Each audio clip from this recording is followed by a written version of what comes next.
Lee Dumas, entrepreneuronfire.com. Welcome to Social Media Marketing World 2018. What year is this for you? Number 6. Oh my gosh. Yeah. Seriously? You've been here, that's the beginning. So you know when we have the opening speakers party and they give you the lays, green for new, blue for veteran. Yes. Red for 6 years. Red for 6 years. You've been here for 6 years? Every year. Oh my God, that's insane. That's a long time. Yeah, I'm getting old. You are very old. Yeah. Let's talk about that. How old? I'm kidding. Guess. No. So how is the podcasting sphere right now? I love the podcasting sphere. You know, it's one of those things where if you had told me in 2012 people would still be podcasting in 2018, I would say liar. Yeah, right. It's over. You know what? If you would have asked me, same time frame, are you going to be educating big companies on how to vlog like a boss? You said like liar. I would have been like, no. Yeah. No, I'm still going to be talking to people that just want to be a YouTuber when they grow up. Yeah. It's amazing how this medium can, no matter which one, whether it's full on audio or audio and video, can leave an impact with a story. So how do you feel like the podcasting industry has changed since you started? Well, because I think it's even more powerful than ever, what you can do with audio. I think it's more powerful than ever when you realize what audio is and what podcasting is. I mean, podcasting is never going to be huge. We just have to accept that. We have to realize that. Why do you think that? Because it's going to fit a niche of people's lives. Okay. When they're driving the car, when they're working out, when they're doing X, Y, and Z. But it's never just going to be this thing that just kind of takes over their life. Yeah. And that's why I think, number one, that's great. Number two, that's why it's still around, because it's not just like this thing that took over and then fizzled out. It's just there. And how do you replace audio and get better with audio than with audio? It's kind of like there. Right. Like think of those things like, we've been to so many social media marketing worlds together. I mean, think Yeah. about all of those. But like, I remember it was like 4 years ago when we were doing, what was it, the Meerkats? Yes, the Meerkats. And even the Periscope. and then Periscope came was out, after. Like, right, the same weekend of the conference. And we were honest, we're like, what's gonna win, Meerkat or Periscope? Who is it gonna be? And guess what? They're both gone. gone. Well, Periscope's around, but it's like, around, who's talking about it? but it's just different now. And like, I thought that was gonna happen with podcasting, and it just Yeah? hasn't yet, because it's like, what do you replace podcasting with? What do you replace with Periscope? And what do you replace? It's just there. Yeah, it's there, but it's like saying the radio is going to go away at some point, right? You're right that it has to happen at a certain. I personally do find that I don't listen to as many podcasts because I don't commute. I don't have to commute. Well, you're obviously working out. So what do you do during the workouts?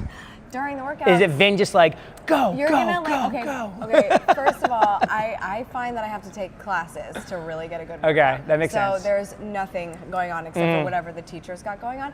But for sure, if I'm running my own workout and it's not going to be that good, I'm going to be on the elliptical watching a YouTube video every single time.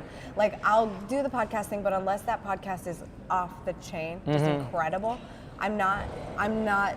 I can't keep doing the rotation of the treadmill or the elliptical and listen to a crappy podcast. And I honestly, if I'm going to be doing a treadmill or an elliptical, I want a video too. Like, I want those extra senses. And that's to me why a podcast, like, it fits in a certain niche. It's like, I get pictures of people when they're running on the beach or climbing a mountain or they're like, about to fall asleep on a plane. Like, that's when they're choosing to listen to podcasts. So it fits certain parts of their life, but it's never going to be all of their life. It's just. Yeah, I guess that makes sense then. But why do you think? How can we make it better so that they are actually choosing to be the case more often when they're in those moments of I can multitask? The only way you win there is if you really are niching down into the one topic that certain amount of listeners are going to want. Yeah. Like in my session today, we were talking about figure skating. Like, you come up with a figure skating podcast about how to do the best triple sow cow. Like, that's going to become the episode that she's listening to as she's skating on the ice trying to do her triple sow cows. I mean, that's how niche and narrow you need to get in 2018. In 2012, my podcast was Entrepreneurs on Fire. Like, let's interview successful entrepreneurs. I launched that show today with my skill set of 2012. It flops. It doesn't work. Yeah. There's a lot of things that are going for it. Beginning of the wave, nobody else was doing it, no competition. Yeah. And then it just slowly grew. But to the same, that's really interesting you say that, because let's say somebody's thinking about working with you in some capacity to launch their podcast, and they come to you and say, but it's just such a busy place now. It's really, there's too many people doing this already. What is your answer to that? I say it is if you're broad, but it's never if you're niche, and you can keep going down until you are that one podcast, delivering that one piece of content to that one small group of people. And that's where you get traction. Like, you just get the initial traction there. Couple raving fans, 10 people that are listening. Then they give you feedback. You learn from them. then you can broaden out as you go. But so many people want to start here. Right. They want to scream into the wind with It's everybody too easy. else because it's easy and it's just, they want everybody to be able to listen.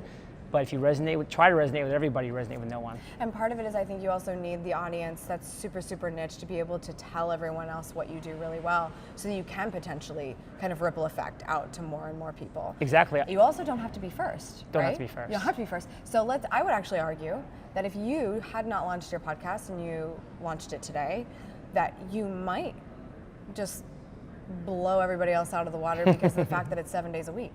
And still, in 2018, consistency is the biggest issue of any creator. Massive. And whether it always they're will be. seasoned or not. It always will Right? be. People are always going to struggle with consistency. They're going to come on fire, wanting to crush it, and then they're going to struggle with the consistency. I do agree with you about launching in 2018. If I launched my podcast with my current chops and skills, it would do well. Yeah. But if I launched with my 2012 skills, it would flop. But it's so special that you still went 7 days a week and you never stopped. I never stopped. That's special. 2,000 episodes. So that just goes back to what I talk about with practice. You practiced so much, you overcame anything that was beginner skill set and turned it into advanced. That takes practice. I pressed that record button. Yeah, most people will not even stick it out. So wouldn't you be blown away if somebody came to you today and not only had their niche, but said they were going to go 7 days a week because the actual need of that listener was 7 days a week? I'd say you have a chance. You have a chance. You really have a chance. Now go get good. Right. It doesn't have to be 7 days a week, but it does have to be consistent. It has to be consistent. I see podcasts once a month. Dan Carlin, once every 6 months he comes out with a podcast, and he's like always top 10 because it's a must listen. Like, what's your must listen in your category? Yeah, love it. Thanks, John Lee. Love you.